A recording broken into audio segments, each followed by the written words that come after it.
Assalamualaikum warahmatullahi wabarakatuh. Di sini saya akan sedikit menjelaskan materi tentang pendidikan inklusif untuk pertemuan ke-10 yang terdiri dari 4 subbab. Yang pertama ada pendidikan inklusif, yang kedua anak berkebutuhan khusus, yang ketiga penyelenggaraan pendidikan inklusif, dan yang keempat kekuatan pendidikan inklusif. Yang pertama, untuk pendidikan inklusif. Pendidikan inklusif sendiri terdiri dari pendidikan segregatif. Pendidikan segregatif merupakan sistem pendidikan anak berkebutuhan khusus yang dipisahkan dari pendidikan anak pada umumnya. Bentuk-bentuk pendidikan segregatif ada SLBA, SLBB, SLBC, SLBD, SLBE, dan SLBG. Terus kemudian implementasinya itu pada SLB yaitu sekolah luar biasa, SLB berasrama, kelas jauh atau kelas kunjung, dan SDLB. SDLB ini merupakan sistem layanan pendidikan khusus yang terdapat berbagai jenis ketunaan dalam satu ruang dengan sekat berbagai pemisah. Misalnya itu ada tunarungu, tunanetra, tunadaksa, ADD atau ADHD. Terus ada pendidikan integratif. Pendidikan integratif itu biasanya disebut dengan pendidikan terpadu. Jenis pendidikan integratif ada pendidikan integratif lokasi fisik, integratif dalam aspek sosial, integratif fungsional. Kemudian kriteria pendidikan terpadu ada gabungan ABK dengan anak normal, kemudian mengembangkan potensi dalam bidang aspek kognitif, psikomotorik, interaktif, dan kognitif. Kemudian menggabungkan tugas yang telah dipelajari dan menggabungkan hakikat manusia sebagai makhluk sosial. Kemudian pendidikan inklusi. Pendidikan inklusi merupakan program pendidikan yang diberikan pada ABK agar mendapatkan hak dan kewajiban yang sama seperti siswa pada umumnya. Tujuan dan manfaatnya yaitu memberi kesempatan peserta didik yang memiliki kelainan fisik, sosial, emosional maupun peserta didik yang memiliki kecerdasan untuk memperoleh pendidikan sesuai dengan kebutuhan dan kemampuannya. Ada untuk mewujudkan penyelenggaraan pendidikan yang menghormati semua peserta didik. Dan ada strategi penyelenggaraan pendidikan inklusif. Di sini landasan yang digunakan yaitu yuridis, empiris, dan filosofis. Kemudian strategi penyelenggaraannya ada akomodasi dan modifikasi.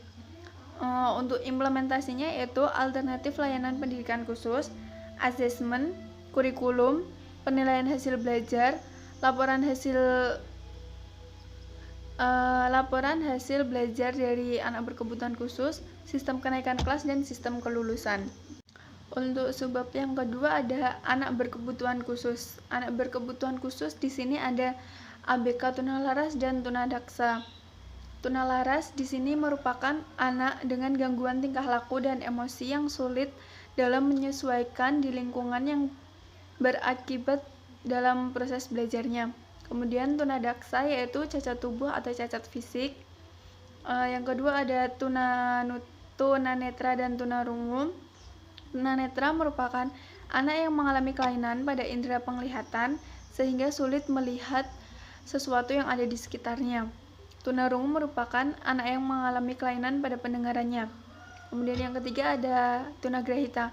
Anak tunagrahita merupakan anak yang mengalami kekurangan dalam hal kecerdasannya. Kemudian ada ABK sulit belajar.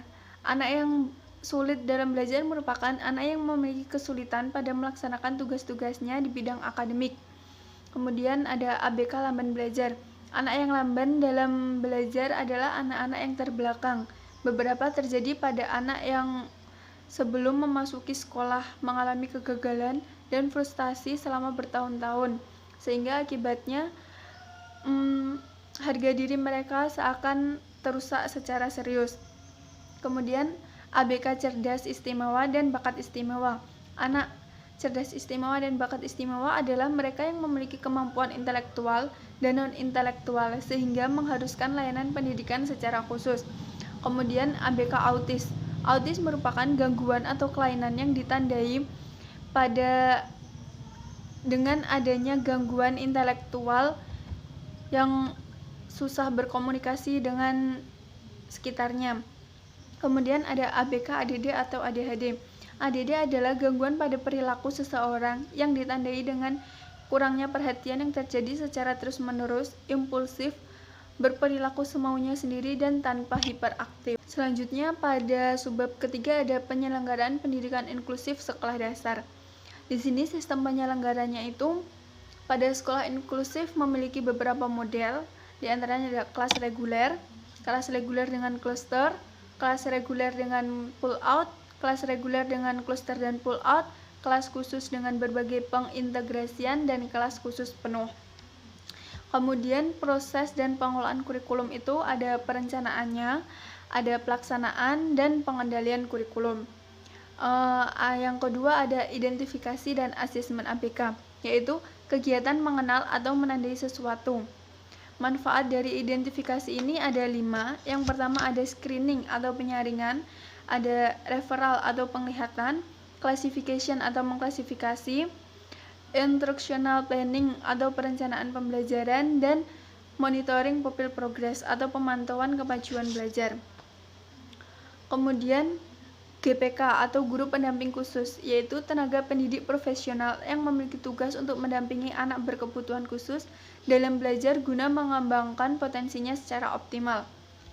Kompetensi yang harus dimiliki oleh guru itu ada 4, yaitu ada kompetensi kepribadian, pedagogi, sosial, dan profesional.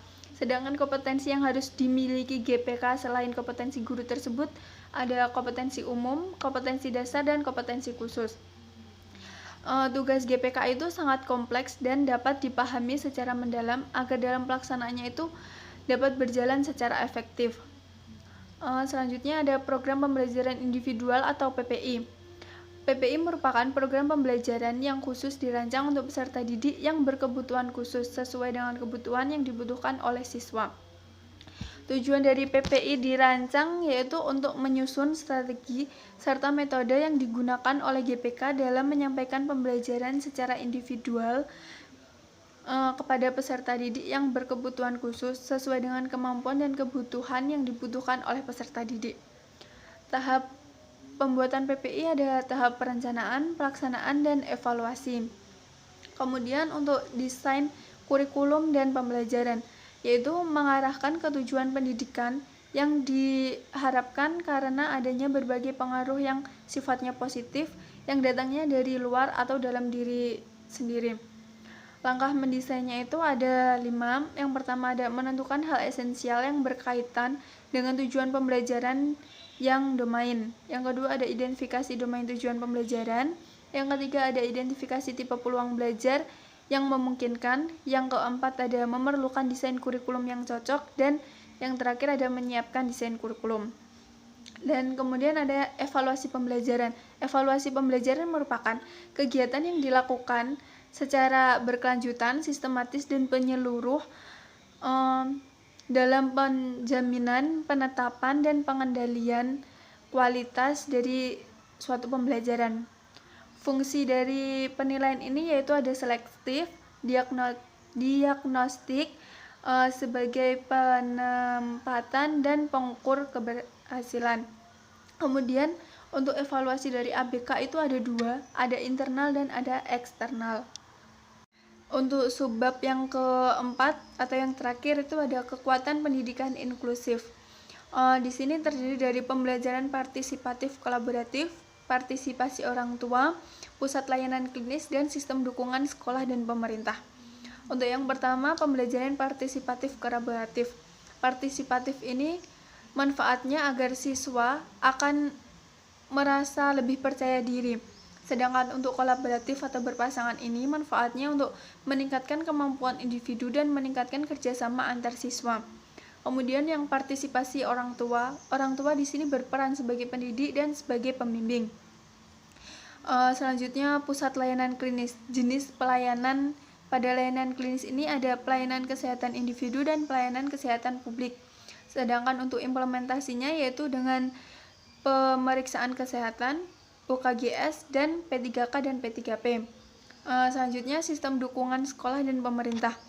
Di sini pada kebijakan pemerintah diatur dalam Undang-Undang Nomor 4 Tahun 1997, Undang-Undang Nomor 23 Tahun 2002 Pasal 48 dan 49, Undang-Undang Nomor 20 Tahun 2003, Permendiknas Nomor 70 Tahun 2009, dan Peraturan Pemerintah Nomor 17 Tahun 2010 Pasal 127 sampai dengan 142. Mungkin cukup sekian yang dapat saya sampaikan. Kurang dan lebihnya saya mohon maaf. Wabillahi taufiq wal hidayah. Wassalamualaikum warahmatullahi wabarakatuh.